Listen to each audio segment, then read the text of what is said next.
अध्याय 13। Annie Besant जीवनी।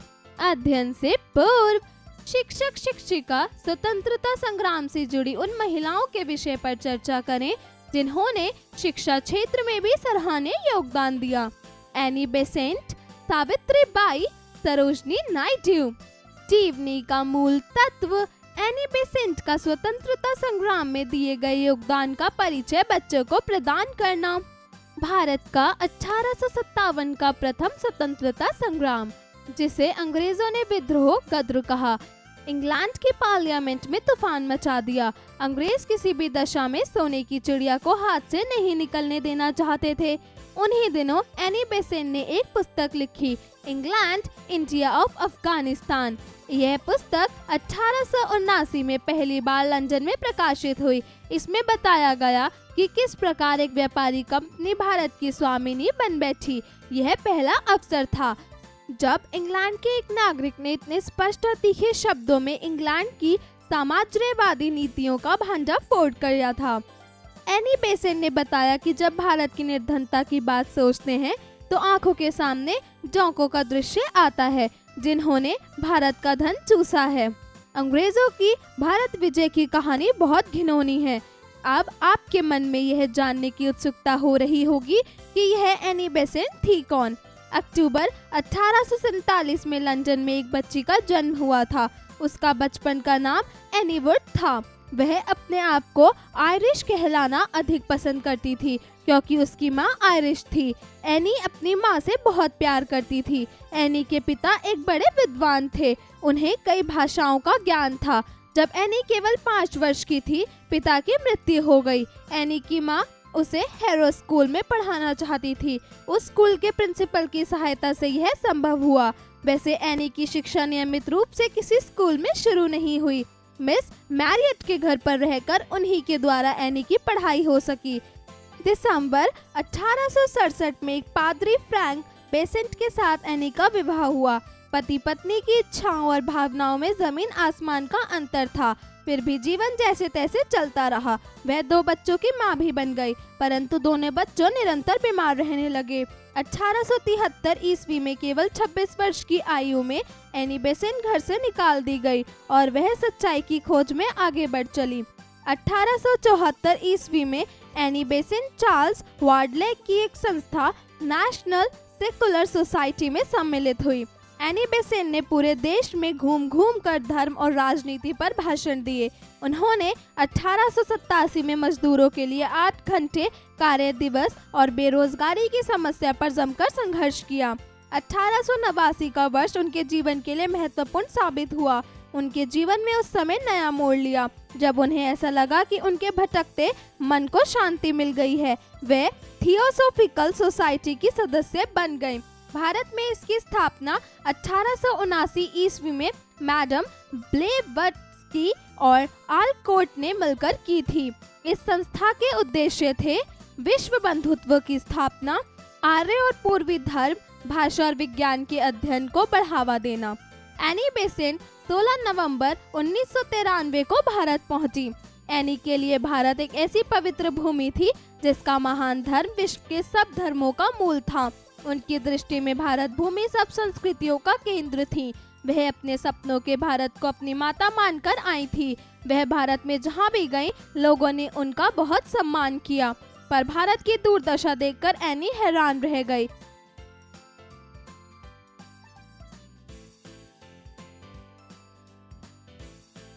उन्होंने अन्य धर्मों के बारे में भी बहुत पढ़ा और समझा। वह कहती थी, धर्म तो परमात्मा तक पहुंचने का माध्यम है। जैसे नदियां समुद्र में जा मिलती हैं, वैसे ही धर्म भी प्रभु के प्राप्ति का मार्ग है। शिक्षा के क्षेत्र में एनी बेसेंट ने इंग्लैंड में बहुमूल्य योगदान दिया था। भारत में भी शिक्षा के क्षेत्र में उन्होंने सराहनीय काम किया। उन्होंने यह बात भली प्रकार समझ ली थी कि भारतवासी जब तक पूरी तरह शिक्षित ना हो जाएंगे, तब तक वह परतंत्रता की बेड़ियां नहीं तोड़ सकेंगे। एनी बेसेंट ने प्राचीन भारतीय शिक्षा प्रणाली का अध्ययन किया।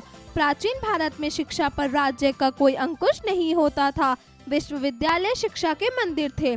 शिक्षक जब किसी भी दरबार में जाते थे तो राजा सिंहासन से उतरकर उनका आदर करते थे। वह कम से कम शुल्क लेकर अधिक से अधिक बच्चों को शिक्षा दिलाना चाहती थी। अपनी नई शिक्षा में वह पूर्व और पश्चिम के अच्छे आदर्शों को मिलाना चाहती थी।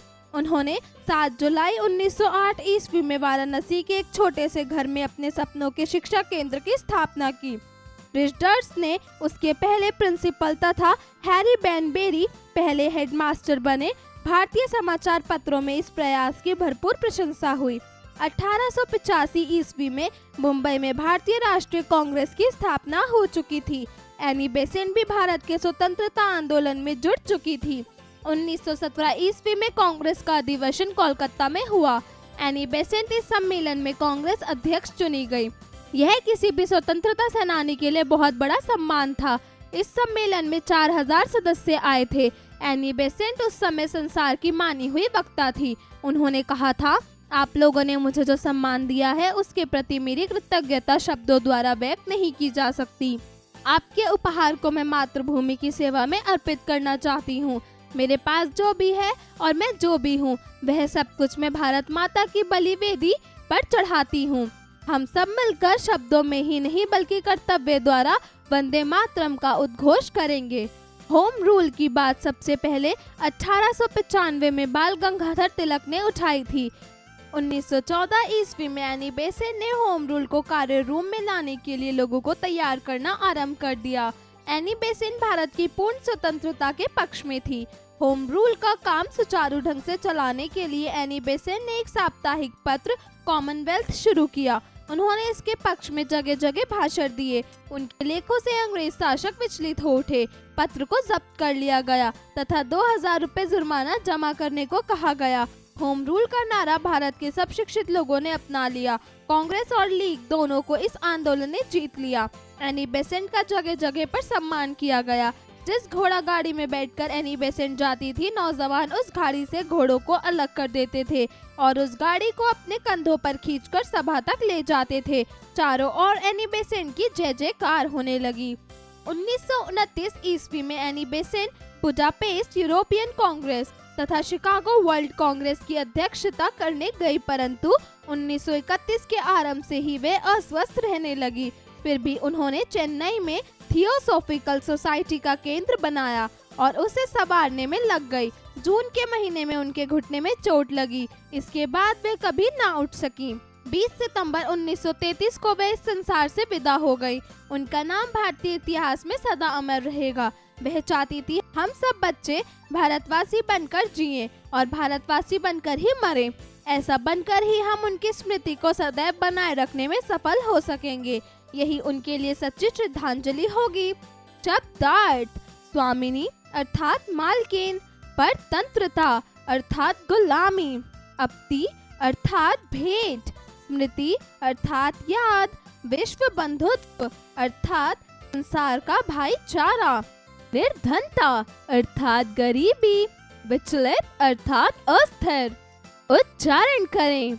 अध्ययन, बहुमूल्य, कार्य रूप, श्रद्धांजलि, साम्राज्यवादी, पार्लियामेंट, विश्व बंधुत्व, शिक्षण संकेत। शिक्षक शिक्षिका जीवनी के माध्यम से बच्चों को उनके शिक्षा के क्षेत्र में दिए गए योगदान के बारे में भी बताएं।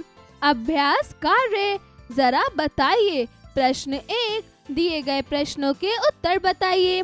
क, एनी बेसेंट का जन्म कब और कहाँ हुआ था? उत्तर, एनी बेसेंट का जन्म अक्टूबर 1847 को लंदन में हुआ था। ख, एनी बेसेंट क्या चाहती थी? उत्तर, एनी बेसेंट चाहती थी कि हम सब बच्चे भारतवासी बनकर जिएं और भारतवासी बनकर ही मरें। ग, एनी बेसेंट द्वारा रचित पुस्तक का क्या नाम था? उत्तर, एनी बेसेंट द्वारा लिखित पुस्तक का नाम इंग्लैंड, इंडिया और अफगानिस्तान था। घ, एनी बेसेंट सन 1854 ईस्वी में किस संस्था के साथ जुड़ी? उत्तर, एनी बेसेंट 1854 में नेशनल सेक्युलर सोसाइटी नामक संस्था के साथ जुड़ी। जरा लिखिए। प्रश्न 2, दिए गए प्रश्नों के उत्तर लिखिए। क, भारत के बारे में एनी बेसेंट के क्या विचार थे? उत्तर, एनी बेसेंट भारत को ऐसी पवित्र भूमि मानती थी जिसका महान धर्म सब धर्मों का मूल था। उनकी दृष्टि में भारत भूमि सब संस्कृतियों का केंद्र थी। ख, भारत में धर्म के विषय पर एनी बेसेंट क्या सोचती थी? उत्तर, भारत के धर्म के विषय में एनी बेसेंट कहती थी कि धर्म तो परमात्मा तक पहुंचने का माध्यम है।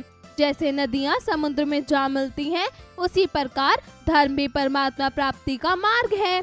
ग, एनी बेसेंट स्वतंत्रता संग्राम से क्यों जुड़ गई थी?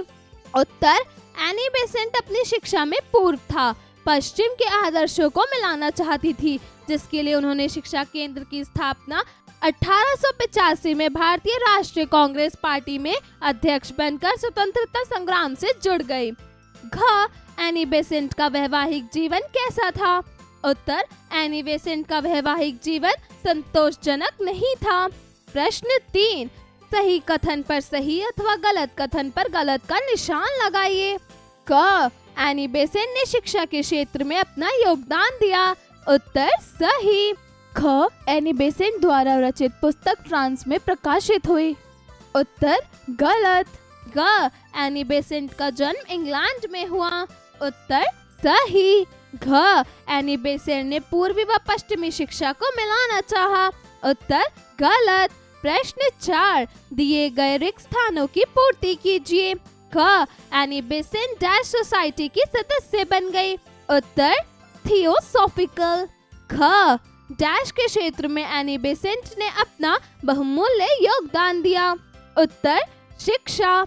ग, एनी बेसेंट को स्वतंत्रता संग्राम में डैश का अध्यक्ष चुना गया। उत्तर, कांग्रेस। घ, उन्होंने इंग्लैंड की डैश नीतियों का भंडाफोड़ किया। उत्तर, साम्राज्यवादी। प्रश्न 5, सही विकल्प पर सही का चिन्ह लगाइए। क, भारत का स्वतंत्रता संग्राम कब हुआ? सन 1857, सन 1858, सन 1839, सन 1859। उत्तर, 1857। ख, एनी बेसेंट के बचपन का नाम था आयरिश, एनीवुड, हेनरी, कोई भी नहीं। उत्तर, आयरिश। ग, एनी बेसेंट ने डैश के साथ मिलकर वेद, उपनिषद, रामायण आदि का अध्ययन किया। Doctor Sarvepalli Radhakrishna, doctor Bhimrao Ambedkar, doctor भगवान दास, डॉक्टर कृष्णमूर्ति। उत्तर, डॉक्टर भगवान दास। घ, एनी बेसेंट द्वारा शुरू किए जाने वाले पत्र का नाम था parliament, home rule, Commonwealth, Vande Mataram. उत्तर, कॉमनवेल्थ। प्रश्न 6, वाक्यांशों का मिलान कीजिए। क, उन्हीं दिनों एनी बेसेंट ने। उत्तर, एक पुस्तक लिखी। ख, अक्टूबर 1874 में लंदन में। उत्तर, एक बच्चे का जन्म हुआ था। ग, एनी की माँ उसे। उत्तर, हैरा स्कूल में पढ़ाना चाहती थी। ख, 1889 का वर्ष उनके जीवन।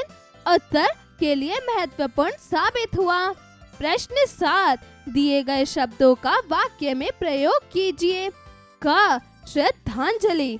उत्तर, हम भारतवासी बनकर ही जिए और भारतवासी बनकर ही मरे। एनी बेसेंट के इस सपने को पूरा करना ही उनके प्रति ये हमारी सच्ची श्रद्धांजलि होगी।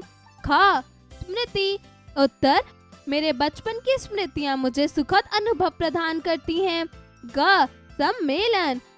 उत्तर, स्वतंत्रता संग्राम के दिनों में कई क्रांतिकारियों ने विभिन्न सम्मेलनों में भाग लिया। ख, शिक्षित। उत्तर, भारत के प्रत्येक जन को शिक्षित करके भारत को सुदृढ़ और समृद्ध बनाया जा सकता है। ड़, आंदोलन। स्वतंत्रता प्राप्ति के लिए भारत में आंदोलनों की झड़ी सी लग गई थी। जरा सोचिए। प्रश्न 8, अंग्रेजों के लिए भारत सोने की चिड़िया क्यों थी? अपने शब्दों में अभिव्यक्त कर लिखिए। प्रश्न 9, अंग्रेजों की भारत विजय की कहानी बहुत घिनौनी है। एनी बेसेंट ने ऐसा क्यों और किसके लिए कहा? कक्षा में चर्चा करते हुए लिखिए। प्रश्न 10, शिक्षित भारत की परितंत्रता को बेड़ियां तोड़ सकेगी। एनी बेसेंट की इस विचारधारा के पीछे क्या उद्देश्य था?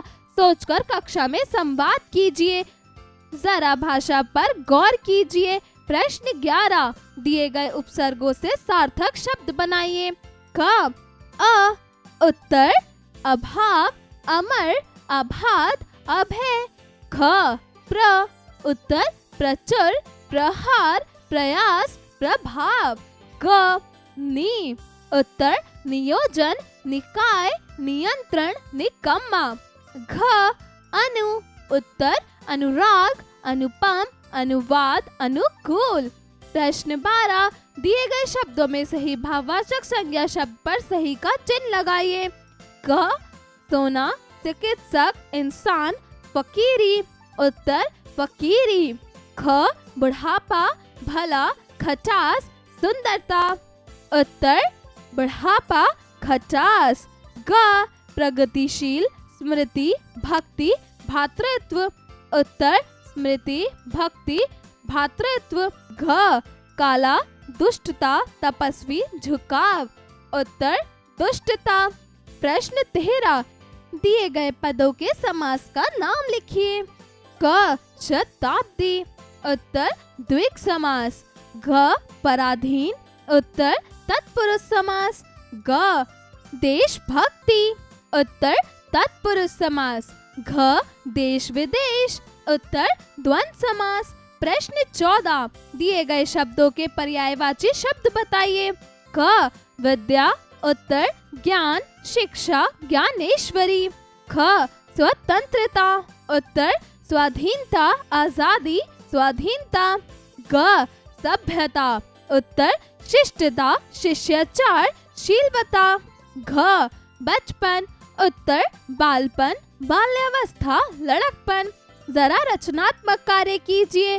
प्रश्न 15 भारतीय समाज में नारी विषय पर अनुच्छेद लेखन कीजिए। प्रश्न 16 एनी बेसेंट के अलावा अन्य किन महिलाओं ने स्वतंत्रता संग्राम में अपना योगदान दिया, उनके विषय पर जानकारी एकत्रित कर कक्षा में चर्चा कीजिए।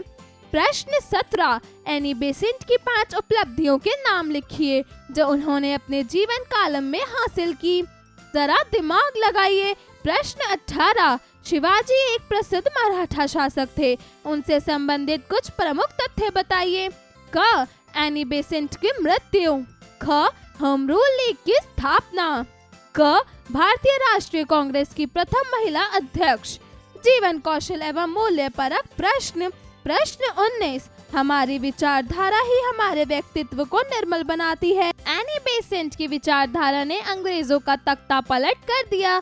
आप किस तरह की विचारधारा द्वारा स्वदेश को जागृत करना चाहेंगे?